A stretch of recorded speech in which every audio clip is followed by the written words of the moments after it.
Pranab news official চ্যানেলে আপনাদের সবাইকে স্বাগত। আশা করি আপনারা সকলেই ভালো আছেন। আজ একটি আপডেট দেওয়ার জন্য এই ভিডিওটি এলাম।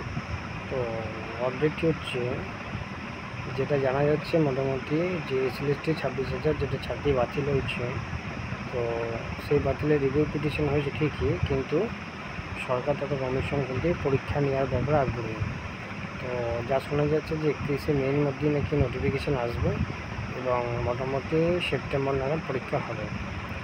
তো অনেকেই বলছেন এই পরীক্ষা নাকি সবাই বসতে পারবে। তবে যেটুকু খবর পাচ্ছি যে এই পরীক্ষায় 2016 সালে যারা দিয়েছিলেন, পরীক্ষা বসেছিলেন, যাদের অ্যাডমিট কার্ড ছিল, সম্ভবত তারাই পরীক্ষা বসতে পারবেন।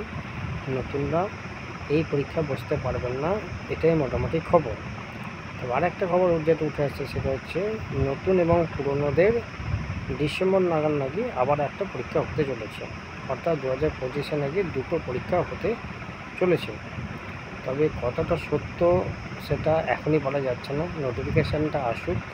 তো যে খবরটা বাজারে ঘুরে বেড়াচ্ছে সেটাই বললাম, যে এবছর দুটো এসএলএসটি হতে চলেছে।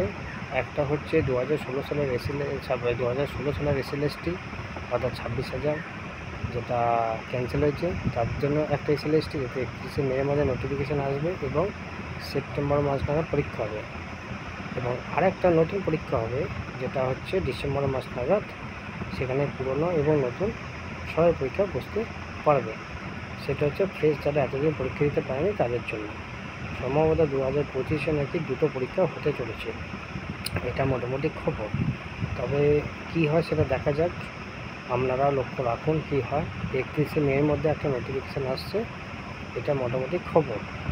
তো সরকার রিভিউ পিটিশন করেছে, দেখা যাক কী হয়। তো যারা প্রস্তুতি নেবেন ভাবছেন, আপনারা প্রস্তুতি নিতে থাকুন, কারণ যে কোনো দিন নোটিফিকেশান বেরিয়ে গেলে হাতে হাতে সময় পাবেন না বেশি। তো প্রস্তুতি চালিয়ে যান, বাকি খবর ঠিক সময় মতো আপনারা এই চ্যানেলে পেয়ে যাবেন। ধন্যবাদ।